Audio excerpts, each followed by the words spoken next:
Berlusconi si pronuncia così un po' come Grillo, ad esempio, o lo stesso Berlusconi, se non ha cambiato idea nell'ultima ora, cioè andare al voto?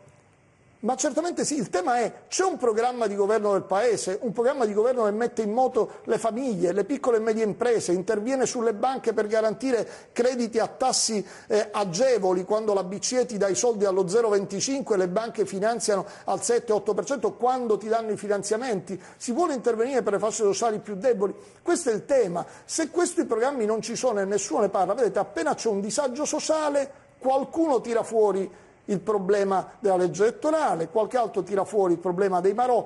Su questo dobbiamo discutere, perché c'è una delegittimazione. Non si può andare a votare senza legge elettorale. Adesso lo chiederò anche a Romano, ovviamente, questo. Certamente ci vuole la legge elettorale, certamente sì, che va fatta più velocemente possibile. E io dico: chi ne vuole discutere ne discuta, basta che viene fatta immediatamente. Tanto la legge elettorale deve avere soltanto all'interno due principi, anzi tre. Primo, deve essere la legge più semplice possibile, perché fino ad oggi abbiamo avuto leggi che il giorno dopo non sai mai chi ha vinto e chi ha perso, e i cittadini non sanno nemmeno chi hanno eletto, o meglio, qualcuno li ha scelti per loro. Allora, dare il voto ai cittadini, la possibilità di scegliersi i propri rappresentanti. Due, dare una maggioranza sia alla Camera che al Senato a una coalizione che arrivi almeno al 40%, perché non è normale che uno che arriva al 20% prenda il 55%, perché poi il 75% non è rappresentato, quindi almeno il 40%. Insomma, che sistema, scusi, siccome sono pochi i sistemi di cui si sta discutendo,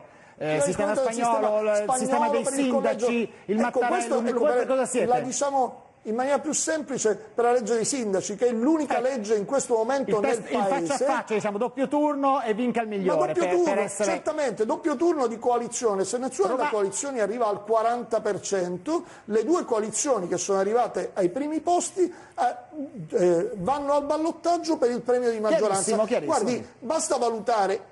In Italia, sul territorio, le uniche certezze le danno i sindaci, che nel momento in cui vengono eletti hanno anche una maggioranza e possono governare. Poi la possono anche perdere la maggioranza, però perché fanno male, ma nel frattempo possono rispettare gli impegni.